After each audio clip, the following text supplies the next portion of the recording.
நிந்தனைகள் போராட்டம் வந்தும் நீதியின் தேவன் தாங்கினாரே. நேசக்கோடி என்மேல் பறக்க நேசருக்காய் ஜீவித்திடுவேன்.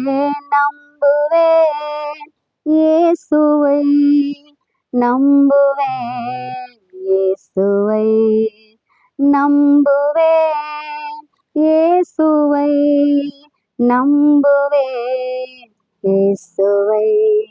கர்த்தருடைய பரிசுத்த நாமத்திற்கு மகிமை உண்டாவதாக. இந்த நாளிலே ஆண்டவராகிய கர்த்தர் நமக்கு கொடுக்கிறதான வசனம் ஆதியாகமம் 30:23 தேவன் என் நிந்தையை நீக்கிவிட்டார். ஆமென். பிரியமானவர்களே, ஆண்டவராகிய கர்த்தர் நிந்தையை நீக்கி விடுகிறவர். நீங்க எப்பேற்பட்ட சூழ்நிலையிலே கடந்து வந்து கொண்டிருந்தாலும், உங்க வாழ்க்கை இருந்தாலும், ஆண்டவர் சமூகத்துல நீங்கள் ஒப்பு கொடுக்கும் பொழுது, தேவ சமூகத்துல நீங்க போகும்போது, ஏசப்பாவுக்கு அதை தெரிவிக்கும் பொழுது உங்கள் நிந்தை மாறும். பிரியமானவர்களே, எந்த நிந்தையா இருந்தாலும் சரி, அல்லது எப்பேற்பட்டவர்கள் உங்களை சொன்ன வார்த்தைகள் நிந்தையான வார்த்தைகளாக இருந்தாலும் சரி, ஆண்டவர் அதை பார்க்கிறார். அந்த நிந்தைகளை எல்லாம் அகற்றுவார். ஏசப்பா உங்களுக்கு சமாதானத்தை தருவார்.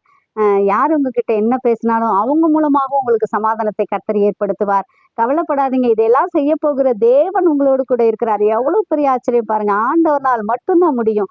ஆண்டவர் உங்களுக்காக செய்து முடிக்க போகிறார். உங்க நிந்தையை நீக்கிவிட்டு உங்களை மகிமுள்ள வாழ்க்கைக்குள்ளாக பிரவேசிக்க செய்ய போகிறார் ஆண்டவராகிய கர்த்தர். நீங்க ஆண்டவருக்கு நன்றி சொல்லுங்க. ஆண்டவராகிய கர்த்தர் நம்மை ஆசீர்வதித்து வழி நடத்துவாராக. ஆமென்.